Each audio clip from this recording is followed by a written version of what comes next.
కాలరాత్రి 2 hours 2 minutes run టైమ్తో 2023లో జూన్లో థియేటర్స్లో release అయిన ఈ సినిమా ఇప్పుడు ఆహాలో తెలుగులో కూడా స్ట్రీమ్ అవుతుంది. ఇక ఈ మూవీ చూశాక నాకైతే పర్లేదనిపించిందండి. అది కూడా సెకండ్ హాఫ్ కోసం. ఫస్ట్ హాఫ్ 10 మినిట్స్ స్లోగా ఉంటుంది. ఇక అక్కడ నుండి 40 మినిట్స్ వరకు స్లోగా అలా వెళ్ళిపోతూ ఉంటుంది. ఇంటర్వెల్ దగ్గర 10 మినిట్స్ బాగుంటుంది. ఇక సెకండ్ హాఫ్లో 50 మినిట్స్ ఎంగేజింగ్గా ఉంటుంది. లాస్ట్లో 10 మినిట్స్ స్లో అయిన ఫీలింగ్ అయితే అనిపిస్తుంది.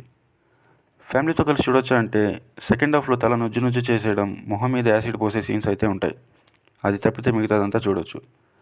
బేసిక్ స్టోరీ ఏంటంటే నలుగురు చిన్ననాటి college friends organic vegetable farm house run చేస్తూ ఉంటారు. అప్పుడు వాళ్ళకి వాళ్ళ ఓల్డ్ కాలేజ్ ఫ్రెండ్ పరిచయం అవుతాడు. అతను నాకు తెలిసిన ప్లేస్ ఉంది, మీరు అక్కడ బిజినెస్ చేస్తే డెవలప్ అవుతుందని అంటాడు. వాళ్ళు 5గురు కలిసి ఆ ప్లేస్కి వెళ్ళాక ఏం జరిగింది అన్నదే స్టోరీ.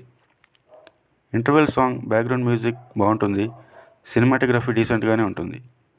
సెకండ్ హాఫ్లో వచ్చే కుక్క సీన్ బాగుంటుంది. ఫస్ట్ హాఫ్ కొంచెం ల్యాగ్ అయినా పర్లేదు. సస్పెన్స్ థ్రిల్లర్ చూడాలంటే ఈ మూవీ చూసేయండి. ఇక ఈ మూవీకి నేను ఇచ్చే రేటింగ్ 2.75/5.